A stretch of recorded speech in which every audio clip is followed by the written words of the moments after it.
हसत जा. माझं कीर्तन ऐकून गेलेल्या माणसाला मी सर्टिफिकेट देतो, 6 महिने अटॅक नाही कधी.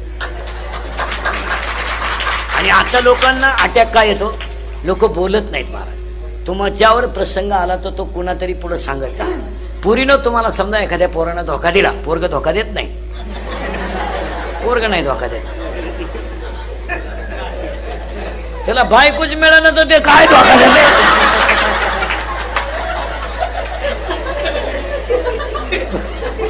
पोरग नाही धोका देत कधी नाही.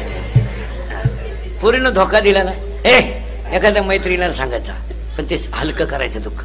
आणि आपले लोक हलकं करीत नाही आणि बोलत जा. आता हे मोबाईल मुळे काय झालंय, बोलणं बंद झालंय, बोलतच नाही लोक, पागल झाले लोक. कानात वायरी,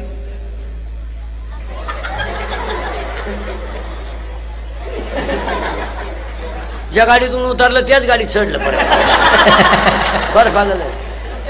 मोटरसायकलवर चाललं, दुसऱ्याच्या वाट्यावर गाडी लावून घरी आलं. ते घरचे म्हणले गाडी इकली का काय, मग नाही गेलं. एक तर लगवीला गेलं आणि मोबाईल आला, मग चैन तर खोलावा का नाही.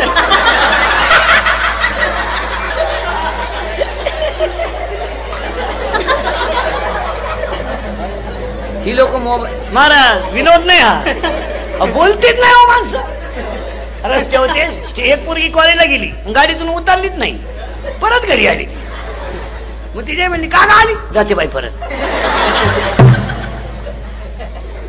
पागल झाली लोक, बोलत नाही. आणि ही मोबाईल वापरणारी माणसं आहे ना, पहा तुम्ही अशी रस्त्याच्या कडेला बसतात मोबाईल घेऊन, येड्या बाबडी ती एकटेच.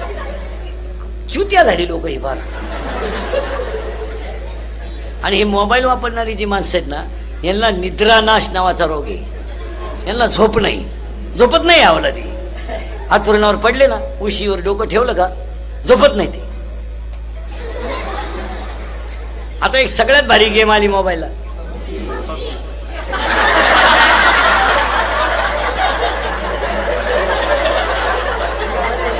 कोणती, पबजी. आम्हाला कोणतीच गेम कळली नाही हो. फार येडे झाले लोक मोबाईलवर.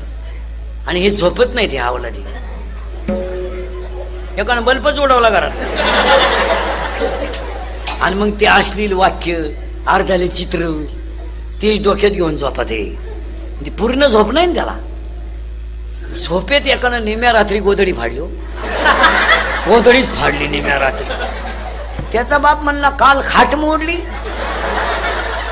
आज गोधडी फाडली. त्याची आई म्हणली सावध व्हा नाही तर उद्या